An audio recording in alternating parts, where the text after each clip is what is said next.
Arriving safe and sound at my brother Wayne's in Anacortes, Washington, we were able to spend the evening being entertained by my 21-month-old grandniece Stella, my niece Carol, and her husband Jason. Stella put on quite a show for us, as most 21-month-olds would do.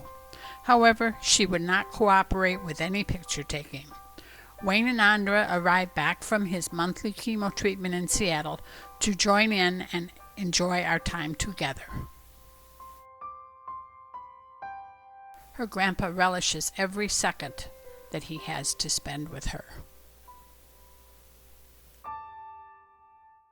On Thursday morning, we headed out to partake in the Skagit Valley Tulip Festival, one of the destination events for the Pacific Northwest. Every spring, hundreds of thousands of people come to enjoy the celebration of spring as millions of tulips burst into bloom. As with all things governed by Mother Nature, the tulips bloom according to their own schedule, sometime during the festival. Normally, the festival is held April 1st to April 30th. This year, however, due to the mild winter, the tulips and daffodils bloomed early. Our destination was the Rosengard Display Gardens, a 4-acre garden with over 250,000 bulbs, over 150 variety of tulips, daffodil, and iris, and an authentic Dutch windmill. Visitors are treated to acres and acres of brightly colored tulips, display gardens that are simply stunning, and photo opportunities around every corner. In 2014 alone, the festival greeted visitors from all 50 states and from 53 countries. Warm spring weather produces an early bloom. Cold weather means a later season. The Washington Bulb Company, the largest flower bulb grower in the United States, with over 1,000 acres of Skagit Valley tulip, daffodil, and iris fields, is owned by the Rosen family, tulip growers in Holland and the United States since the early 1700s.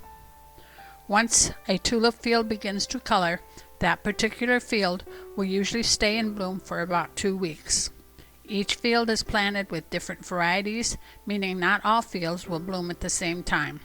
Each year, the gardens are redesigned and replanted with a new layout featuring brilliant color combinations. While driving through the back roads of Skagit Valley in search of tulips, we encountered thousands of snow geese. A large patch of white on an otherwise barren brown field caught our eye. Part of the huge flock took flight, an initial murmur quickly transforming into a thunderous roar as the thousands of snow geese flapped their wings and exchanged calls as they scouted for more feeding ground.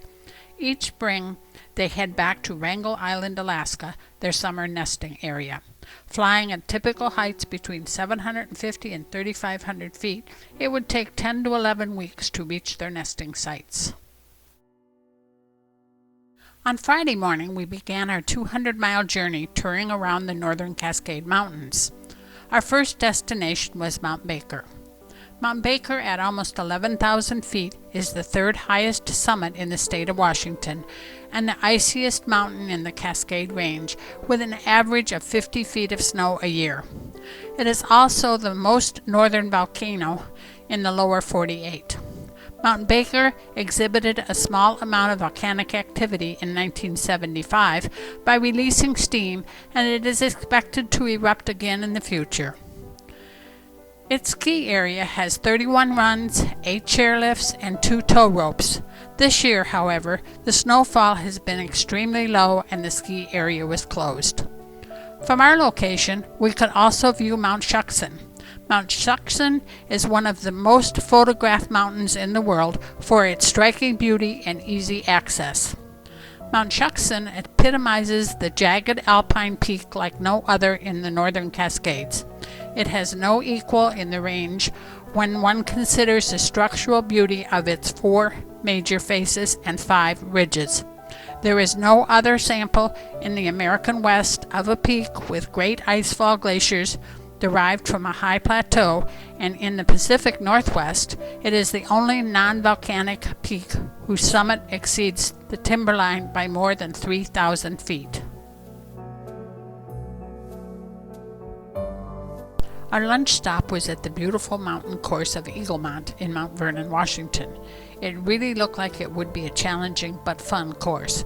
We wished we could have played it or at least ridden around it, but of course that's not allowed.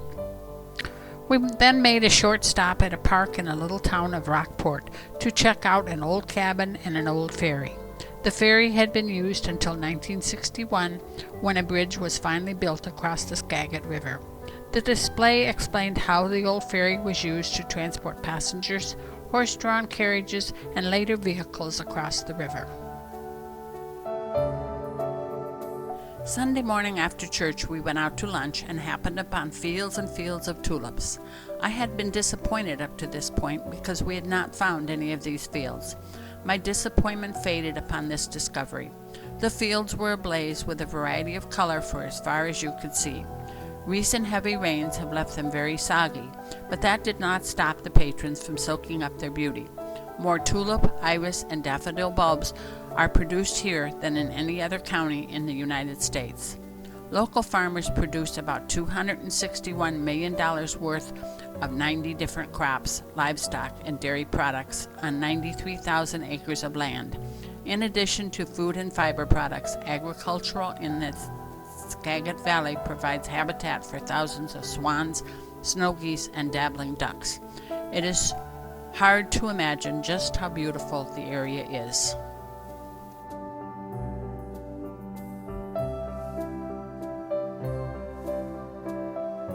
Monday morning we drove down Whidbey Island, ferried across to the mainland, had lunch at our favorite Seattle eatery, Ivar's.